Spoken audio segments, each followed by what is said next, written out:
Right, hello. How was your week? How was your week? So we've got the giveaway, the great big pinning mat over there for my supporters. The giveaway, we're going to do that.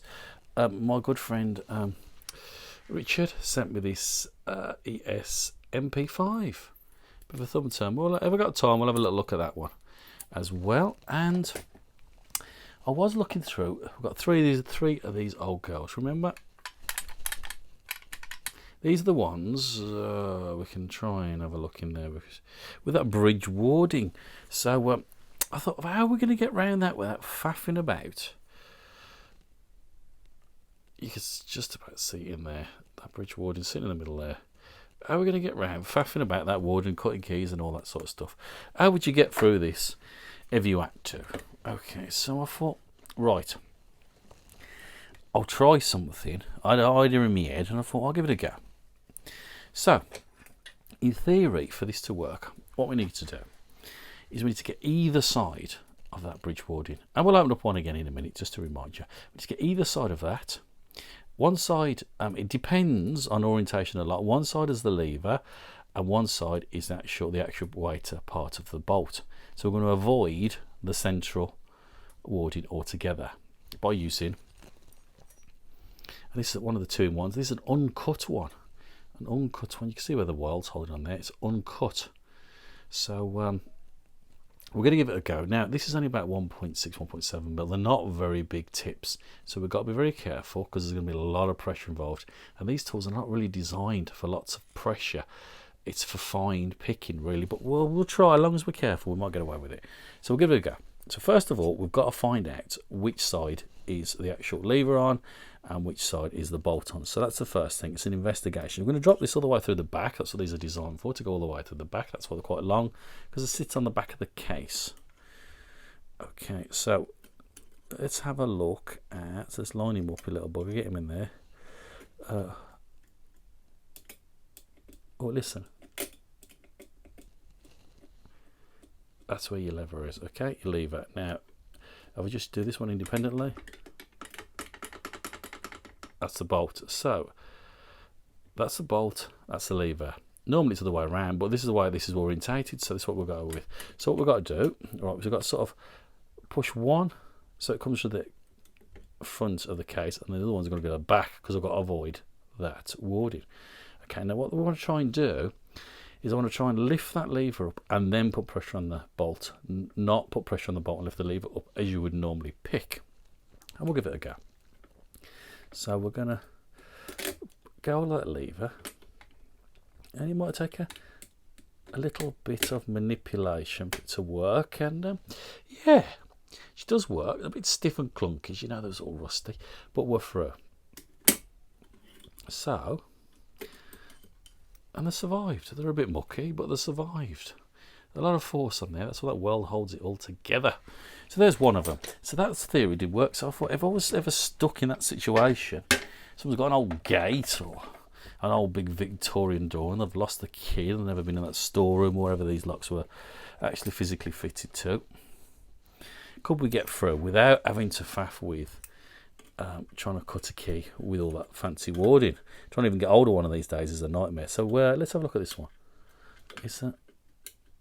This one's at the back as well, so you can look a little lift. This one's not as rusty as the other ones. The inside was a little bit better, so I might have a better result of this one. She's a bit tight there. She wants to go, but I just don't want to force her too much. There.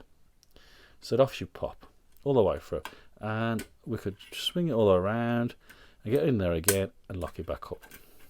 So a fair bit of force, but again, survived. So that's number 2 of those. Let's try one. Now this one's pretty rusty, and I think it's still a bit of cobwebby in here. And let's give it a go. Let's see if this is. I think this is the other orientation. The way you can tell sometimes is these are the screws and the bolts on the left on this side, and obviously they're the screws on the bolt on the opposite side when the screws on the opposite side with the bolts on the left. So I think this is going to be the way around. But of course, in a door, you wouldn't know. So you've got to have a little tickle about and a little feel. So let's have a little feel. Let's see where this one is. So we're going to go through there. let's have a look. What we got here? Yeah, as you can see, the lever is at the front there now, yeah, and the bolt's at the back. So again, make sure one's at the front and one's at the back, because we're avoiding that warding in the middle. And we're going to give that lever a little nudge, and then we're going to throw it across. See, this one works a little bit better. So you get through that situation very, very quickly. And we're going to throw it all the way around to lock it back up again if we can get into that space. It's just about there, a slightly bit short, but where are you, little bugger? Come on. There, to the back. There's me getting my left and right mixed up. Right, so we're all locked back up again. So, what was in it? So I'll just recap with the camera over a little bit so you can see.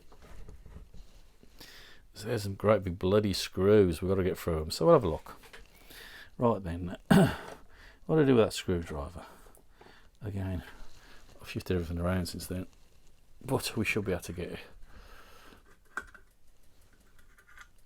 Yep, rusty, rusty, rusty.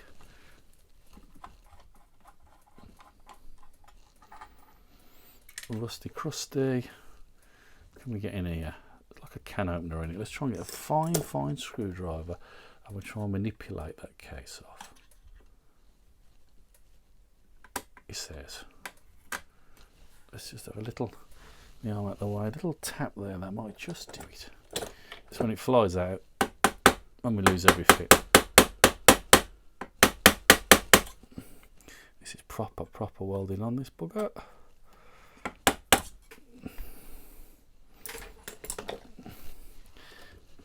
Let's have a look at this side. Can we get in through this side? See, as you pop them back on, they don't want to come back off again.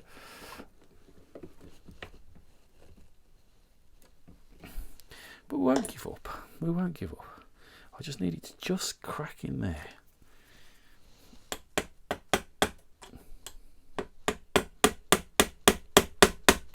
There you go.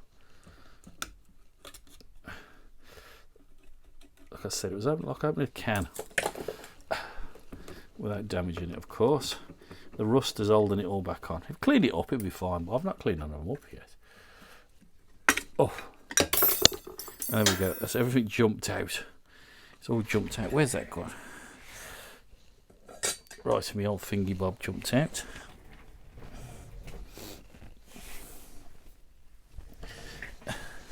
And shot across the lab somewhere, but we'll find it. We'll find it. Oh, here it is.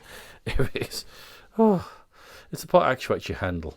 It didn't want to come out, but we could see. Oh God, the spring's lethal. We could see how much crap is and so much resistance I had to get across.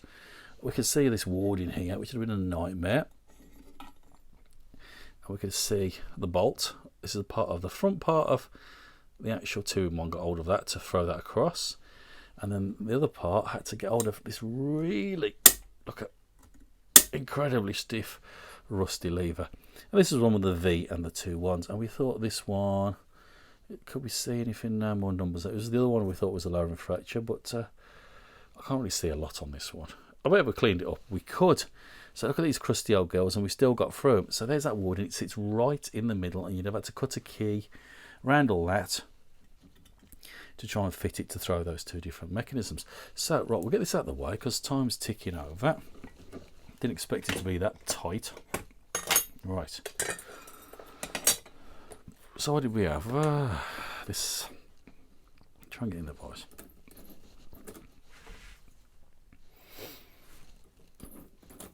Yeah, he said it was a bit of a tricky pick.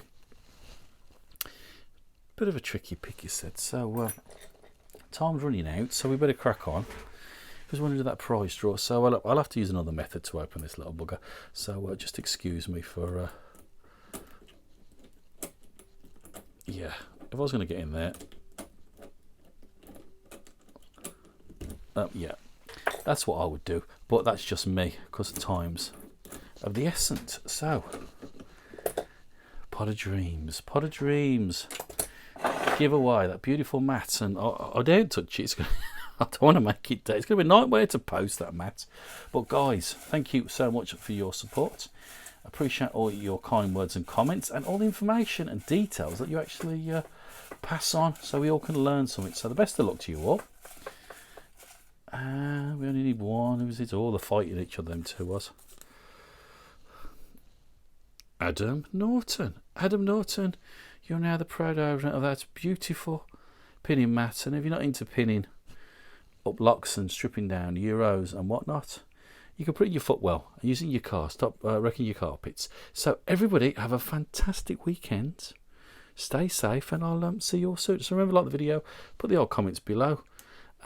Interaction, we're all about discovery and learning this channel. Any suggestions or comments are all most welcome. Take it easy, guys. I'll see you very, very soon. Ta-ra.